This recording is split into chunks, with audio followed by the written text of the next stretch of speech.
Now, I say every week on the show that I'm looking for pieces of the puzzle of a world that just might work. Well, this next guest might say the same thing, only she's doing more than looking for them. She and some colleagues have taken a bold, new, and sensible approach to finding out which pieces actually work. They apply scientific rigor in the form of controlled studies to questions like these. What are the most effective ways to spread the use of sleeping nets that have proven effective against the spread of malaria? What are the most effective ways to spread life-saving immunizations among poor children around the world? And what are the most effective interventions that can spread childhood education? A big question ESTHER DUFLO admits she can't answer is whether aid to the global poor actually works. Too many variables, too many differing definitions of the problem, of the potential solutions, and of failure and success. Her approach is to experimentally test specific solutions to clearly defined specific problems. Her goal is to help us think through the impacts of innovation, specifically for the people living on less than $1 a day, the 25 million children who go unimmunized, and the millions who die of preventable diseases. It's tempting to look for a single silver bullet to make these problems go away. For some people, like Jeffrey Sachs, Bono, or Angelina Jolie, it might be foreign financial aid. For others, Bill Easterly, John Perkins, Dambisa Moyo among them, argue that aid is the problem. Now, their disagreements take on an ideological flavor. Both sides can point to anecdotal or theoretical evidence for their views. Duflo is a leader in the movement to conduct specific experiments to learn what works and take the guesswork, the conventional wisdom, and the hubris out of even well-intentioned attempts to solve problems. She quotes Franklin Roosevelt, replacing his use of the word country with the word world. Quote, "The world needs, and unless I mistake its temper, the world demands, bold, persistent experimentation. It is common sense to take a method and try it. If it fails, admit it frankly and try another. But above all, try something. The millions who are in want will not stand by silently forever while the things to satisfy their needs are within easy reach." ESTHER DUFLO, a professor of economics at MIT, has received numerous honors, including a John Bates Clark Medal for the Best American Economist Under 40 in 2010, a MacArthur Genius Fellowship in 2009. She was recognized as one of the best 8 young economists by the Economist Magazine, one of the 100 most influential thinkers by Foreign Policy, and one of the 40 under 40 most influential business leaders under 40 by Fortune Magazine in 2010. Together with Abhijit Banerjee and Sendhil Mullainathan of Harvard University, she founded the Abdul, Latif, Jameel Poverty Action Lab in 2003 and authored with Banerjee a new book, Poor Economics, A Radical Rethinking of the Way to Fight Global Poverty. Welcome, ESTHER DUFLO, to Pacific. Thank you. I'd like listeners to get a feel for the people behind the ideas and the work that we talk about. So tell us just a bit about your path. First, how did you come to work on the problems you do, those of global poverty and development? And then second, how did you first initiate your process of randomized evaluation in experimental trial? So I think I have always been interested and fascinated by the question of why poor people are poor and what can be done about it.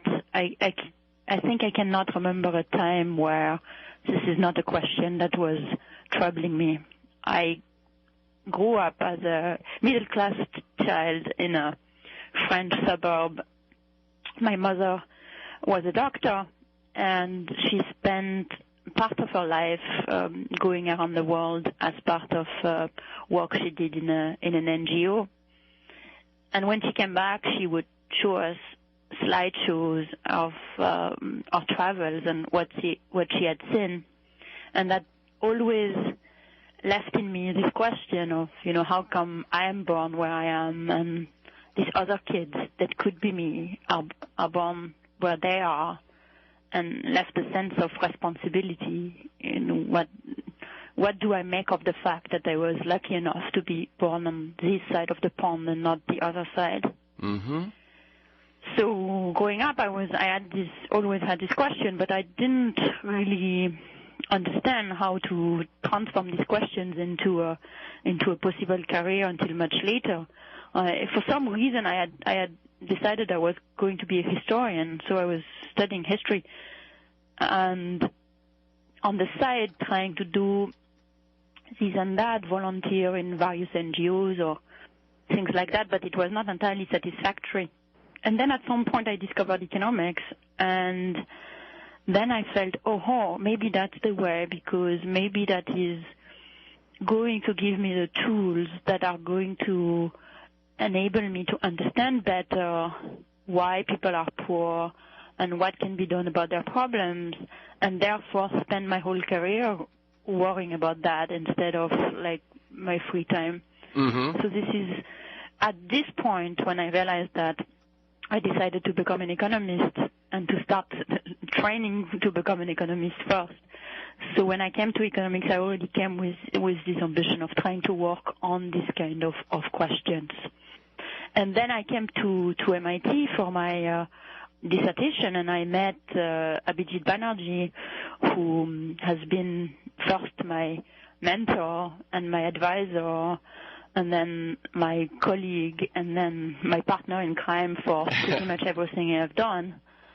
And together we started the Poverty Action Lab, which then became the Abdul, Latif, Jameel Poverty Action Lab, and started working with the kind of tool and method that we talk about in the book. Is this actually economics? Are you actually an economist, or is this something else? But you can answer that, but inside this question, which is, had people been doing the kinds of randomized trial evaluation before? Had it just been, here and there, and no one kind of, took it in a big way? When you and Banerjee started doing this, what was the status quo then? So, yes, people had already been started to work using randomized evaluations. First, the idea of randomized evaluation is not new at all. It came first from the idea of trying different type of agricultural techniques onto different fields. And then moved on to medical trials, where they are used to determine the impact of a drug by trying a new drug on a sample and comparing it to a placebo in another sample. And then they also have been applied in a handful of projects in social policy in the U.S. since the 1960s and 70s in a few very interesting experiments. They were not used so much in development and on issues related to anti-poverty programs in the world outside the U.S. until more or less the moment where I started my dissertation, where Michael Kramer, who at the time was a professor at MIT, started running the first field experiment in Kenya. His first experiments, I remember very well, was on textbooks, providing textbooks in some schools and not some other, and comparing the effect. And found very interesting results, namely that textbook didn't really make a difference for most children, which was very surprising because everyone would have believed, of course, textbooks are going to make a huge difference, and it turned out they didn't. And that was very provocative in a slightly disturbing way. I was a student at the time, and I was very impressed and fascinated by that, and that's why I decided, as soon as I graduated, that I was going to, to work on this as well. And the effort of Michael Kramer, Abhijit Banerjee, myself, and then progressively others have kind of accumulated into more and more and more projects so that it acquired more visibility than it had when it was just a project at a time. What's interesting to me, even in the subtitle of your book, a radical rethinking of the way to fight global poverty, it seems that what's radical is the way to evaluate ways to fight poverty. Well, that is part of what is radical, is the way of evaluating, but to be honest, the very idea that you need to evaluate rigorously is a little bit radical as well. Mm-hmm. I mean, you would think that, in a sense, our main message in the book is that before implementing a policy on a very wide scale, one would need to spend some time understanding what the problem really is and what a possible solution to this problem is, how poor people really behave and why, and then target the intervention to those issues in a way that we can actually address them. And then once we try something out, actually evaluate it and not scale it up if it doesn't work.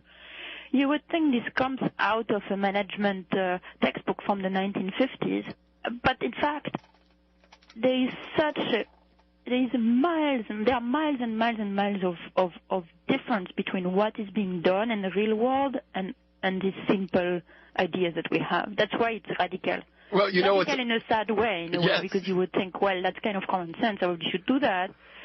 But the point is no one does that. So the simple idea that you, for example, would need to collect some data just to find out what is the state of affairs. For example, what fraction of teachers are actually present in school on a given day? Or what do students who are enrolled in school and have been in school for many years know? You would think that's not rocket science. Right. But it's not done. Right. One thing that strikes me as humorous, as you were saying it, is that the very state of this proves that textbooks don't matter. In other words, what people had been saying in textbooks for years was not what they were doing. Right. So when you describe what you just described, it seems like that would apply not just in areas of poverty and underdevelopment, but anywhere in terms of testing education. I think as a general principle, it would apply everywhere. And as a general principle, it is true that probably there is a gap between what we could do in terms of finding out what the issues are before trying things out and then being rigorous about the effectiveness of what is being tried out and discarding what doesn't work and then try something else, as in the Roosevelt quote that you quoted in introduction, would seem that we could find a bit more of that everywhere, both in rich countries and in poor countries. So in that sense, that's not specific to poor countries. Then our expertise in terms of analyzing the issues are more on poor countries because this is where we have worked. Sure.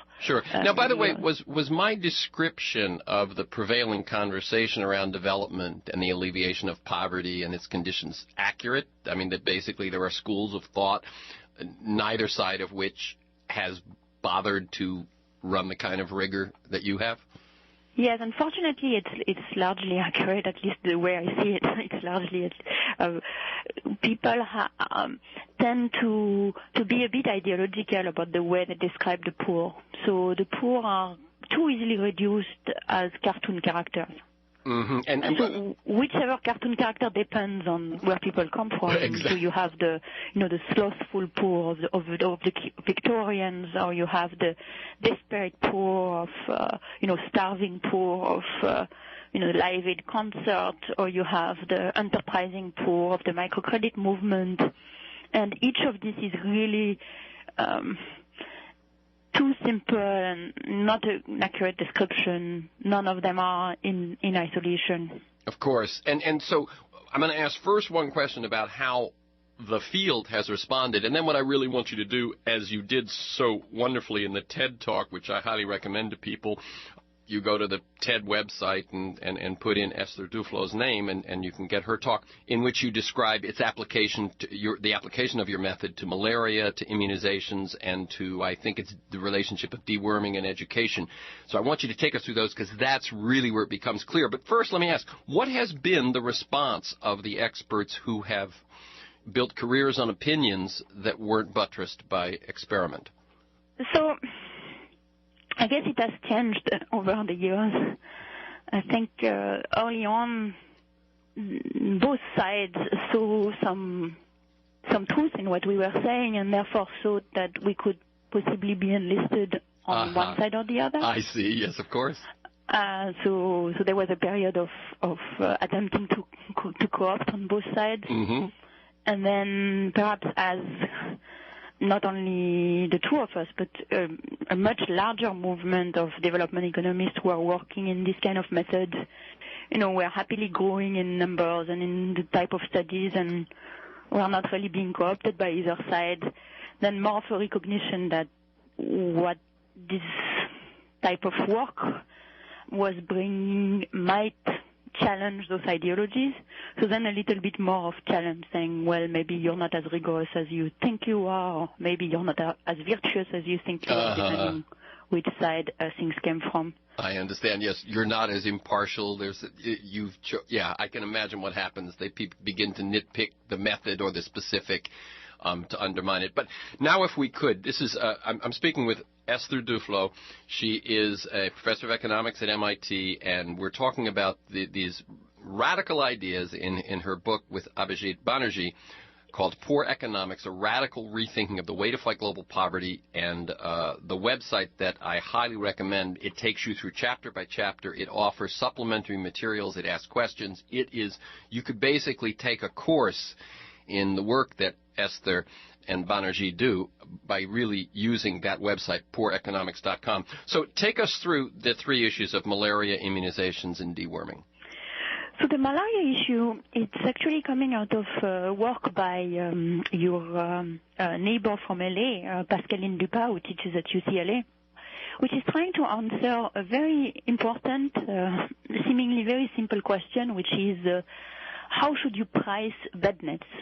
In particular, should you give them away for free, or should you try to sell them to people? Right, and let me just say that this is built on the foundation that people have found that bed nets work. Bed nets are very effective in preventing malaria transmission. And when you reach a certain point, then you even help the people who don't have the bed nets because the contagion loses its power, right? Exactly. And in particular, what is very important is that if about half to 60% of the population sleep under a bed net, then the other 40% are actually quite protected as well, essentially, because the mosquitoes don't have time to transmit the parasite before the parasite or the mosquito die. Mm-hmm. So that's a somewhat caricatural view of the epidemiology, but that's important to keep that in mind. So everybody in the development world agrees that bed nets should be to some extent subsidized for this reason, that it helps not only me but the entire society if I sleep under a bed net. But there is very, very strong disagreement on whether you should give them away for free or you should ask people to pay for them. And these disagreements, you're not going to be too surprised, align perfectly well with the disagreement concerning aid. Mm-hmm. So on the side of giving bed nets for free, you have Jeff Sachs and Angelina Jolie and others.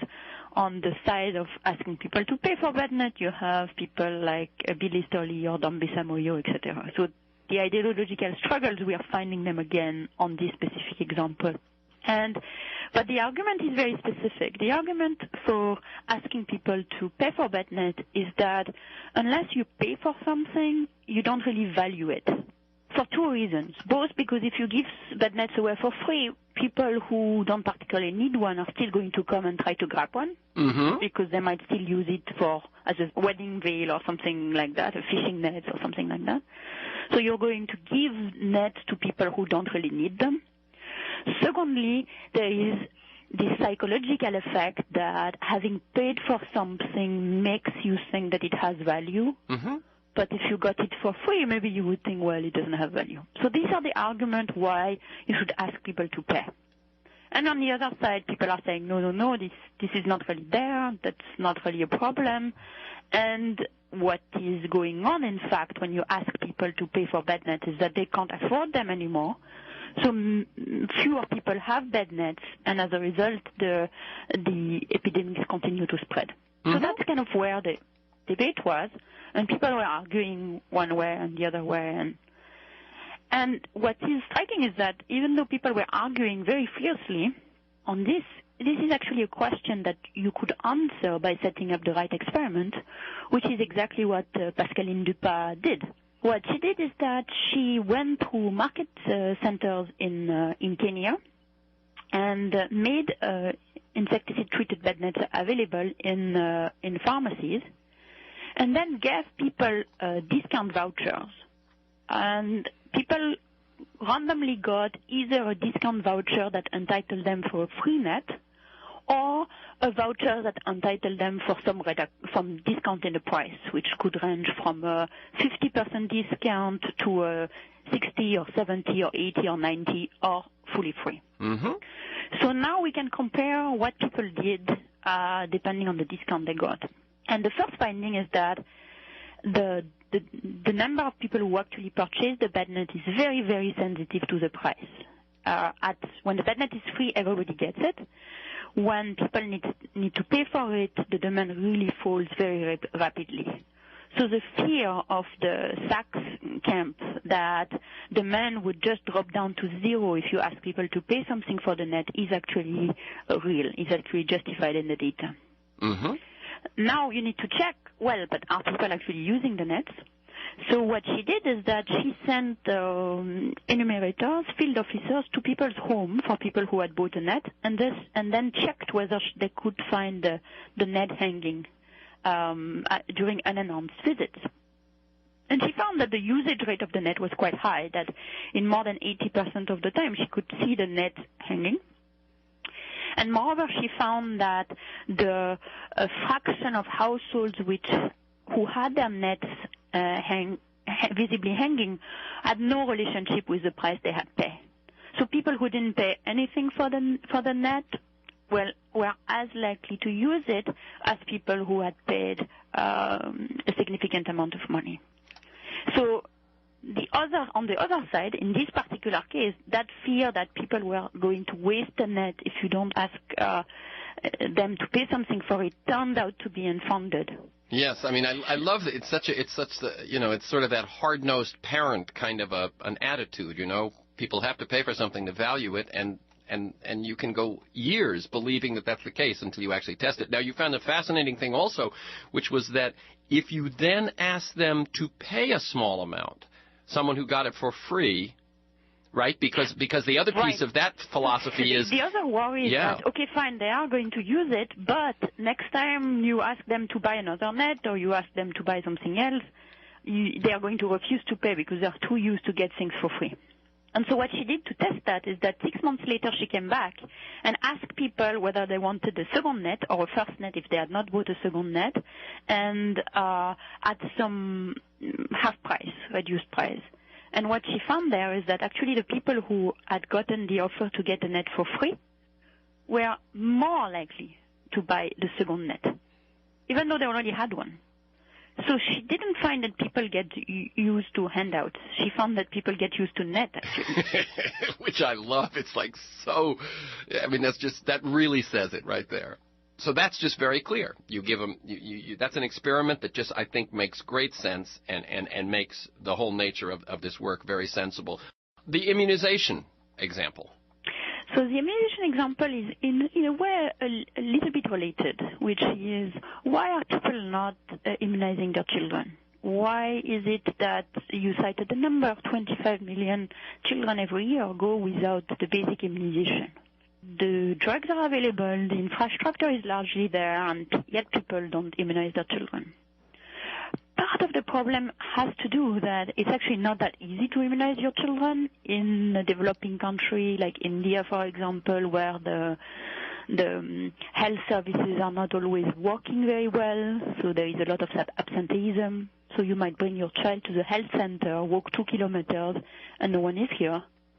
So you've kind of wasted your time, you come back again, etc. Mm-hmm. So you would then be trained not to trust, and so why bother? Exactly, and you also, it's kind of costly, and you don't want to do that again and again. So that's definitely part of the problem, and that calls for trying to improve the reliability of the immunization services and of the preventive healthcare system more generally. Part of the problem might also be that people might be suspicious or might have little information about the benefits. And finally, part of the problem might be that it is always difficult to go from intention to action. Mm-hmm. So let's say you are convinced that it would be a good thing to immunize your child, but the cost you have to pay in terms of trying to find a open sub-center and dealing with your child who might get a little fever after the immunization or something like that, you have to pay this cost today in exchange of a benefit that would be later in the future. This is just the very common problem of prevention, right? Prevention doesn't have immediate gratification, etc., which would lead to which is at risk of creating this procrastination effect. Mm-hmm. So I think in our countries as well, we would have this procrastination effect if we were not constrained to immunize our children. We have to adhere to some schedule, otherwise we cannot send the kids to school.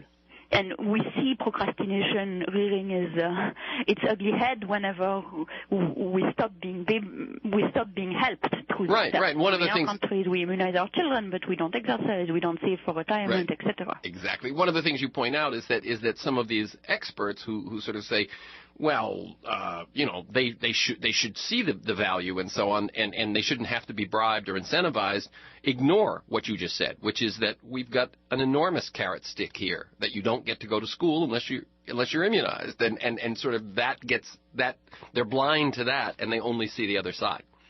Exactly. I think this is a problem that we have in the rich world, is when we are looking at the poor, we are wondering, why is it that they're not more responsible? Mm-hmm. Why are they not immunizing their children? Why are they not boiling their water before they give it to the kids? Why are they not doing this? Why are they not doing that? And we are forgetting the fact that in our own life, all of those decisions are essentially taken for us. Right. We immunize our children because we have to. We don't need to boil water because it comes already clean from the tap, etc., etc. Yeah. So a sad fact of our lives is that the richer you are, both within country and across country, the richer you are, the more the basic things of life are taken care of for you. So, for example, in the U.S., if you're poor and unemployed, you don't have health insurance. But if you are in a middle-class job, your employer provides health insurance. So you're saying in the world, it's difficult to get your kids immunized, and here it's easy and compulsory. So in other words, the same sort of things, the relationship, as I think people probably have some sense, that the greatest correlation with ill health is poverty. Right, and there are various reasons for that, but one of the reasons is actually less use of preventive care among the poor than among the rich, less screening, etc. And part of this lower use of preventive care is not because the rich are particularly more informed or smarter about it, but because a lot of this is just being done for them. Right. So what did they do? What was the experiment? So if procrastination is really an issue, then one way would be to say, well, let's make immunization compulsory, but it's not going to happen in a country like India because you would need to be able to deliver the services reliably to be able to make it compulsory. So an alternative is to say, fine, there is a small cost to get your kids immunized. We are going to offset it by a small benefit. So the small benefit that we thought about was lentils, food. Not a huge amount of food, but a little bit of food. So you transform the immunization session into an immunization and food session, where not only you get your child immunized, but you get a bit of nutrition food for the child and yourself. So that was our idea. It's an idea that's a little bit controversial because, as you pointed out, people don't like to quote-unquote bribe the poor for doing the right thing, forgetting that we are bribed constantly for doing the right thing. Exactly. So we said, let's experiment with it, let's try it out.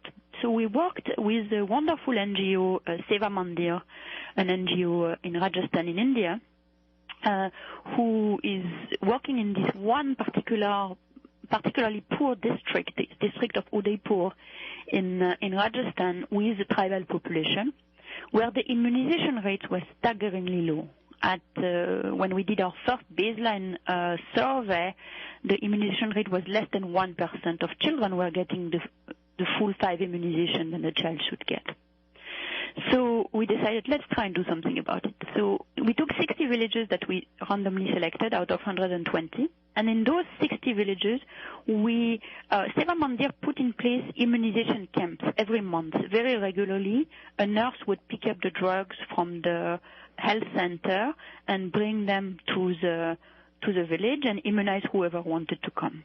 So this was done now to fix the problem of absenteeism. Right. So you've solved that one, right? So we solved that one. And then in half of those 60, so 30 villages randomly selected, in addition, we provided this small encouragement to come to the center in the form of lentils. So 1 kilogram of lentils for each immunization. And the value of that? The value of that was about 40 rupees, which corresponds to about half the minimum wage for a day. Okay. So it's not very large, but it sort of compensates the fact that, you have to take half a day off to do this. Mm-hmm. And what you're doing is you're moving it from something that's on my to-do list but never gets to the top to something that I will actually do. Exactly. That's exactly the idea. That's very well put. The idea is if you are really opposed to immunization, that's not going to convince you. Right. In that sense, that's not a bribe. But if you were planning to do it anyway but kept postponing to the next month, now you're thinking, I might as well do it today. That's where I will get the lentils at the same time. Mm-hmm. So this pushes it up the priority list, exactly. And what we're finding is staggeringly high effects of this little manipulation. In the villages where no intervention was put in place, the full immunization rate was 5%. In villages where we put in place just the camp, the immunization rate was 17%. And adding the lentils increased the immunization rate to 38%. So this is a very, very large difference when you go from 5 to 38. It really corresponds to many more kids immunized, not getting measles, and potentially a lot of lives saved. What is interesting, moreover, is that it is actually cheaper to provide the lentils than to not provide them. The reason is that you have to pay for the nurse to immunize the children anyway. So she is working from 9 to 3. And if you immunize more children, then per immunization, you're saving a lot of money. Right. I love that. And you're saving so much money that it's about half as expensive to provide lentils per immunization than not to. And that's not even taking into account the enormous value of a life saved, a productive life saved, et cetera, et cetera. And that immunization is something which has long-term value. Exactly. It has long-term values in terms of life saved as well as in terms of healthier lives for people who survive. Right. And one of the things that when people talk about this that I think some people forget, but I find one of the most powerful things, is that the person who's going to come up with the next innovation that saves lives may be one of the people whose lives you saved. We certainly hope so. It would be lovely. But isn't that it? It's that it isn't just some good idea that, wouldn't it be nice if we saved lives? It's also that the thing that humanity has is the genius of individual inspiration, individual accomplishment. That this pool of, you create a larger pool of talent. That's absolutely right. Yeah. We've got to bring this to a close, Esther. The time has raced by. I just so appreciate what you're doing, and I will ask you one last question, which is that, as I said about your website, it is so full of it takes the book chapter by chapter, and with every chapter it has questions, and then it has a lecture or a video that teaches you that. What do you hope to accomplish with the website? And then I'll let you go. So the idea of adding the website was kind of to prolong the conversation, make sure that people who buy the book or even people who don't buy the book have a chance to see what's in it, that it becomes easy to teach to students, also to teach for people to teach to themselves. We are teaching it these days to our students at MIT, and they were excited by it. So we decided let's share this more widely, and we are hoping that these ideas can percolate in a way that will, affect the public debate on this question, will try to raise the level of the conversations, and therefore lead to more and more people getting excited about this field, getting into this field, and bringing in their genius and their ideas. Right. And as we said earlier in the conversation, the application of these randomized trials to this kind of work has possibilities. As I was reading the work, I was thinking about all the things that we find unsolvable in the U.S. and just that to begin to take the kind of rigor. And there's a kind of simplicity, sensibility, and rigor to this that I would love to see spread. The book is Poor Economics, A Radical Rethinking of the Way to Fight Global Poverty. The website is pooreconomics.com. You can listen to this week's conversations and many others at any time during the week by linking to the podcast. You can sign up to have it delivered to you weekly. For podcasts, articles, and transcripts of interviews, and to join me in pursuit of a world that just might work, go to TerenceMcNally.net or to aworldthatjustmightwork.com. They're both the same website. And if you want to receive my weekly announcement of upcoming guests and issues, and usually 2 or 3 articles in that announcement about what we're going to talk about, sign up either at my site or email me at TEMcNally, TEMCNALLY, TEMcNally@mac.com. Finally, thank you to ESTHER DUFLO. Keep up your good work. Bye-bye. Thank you.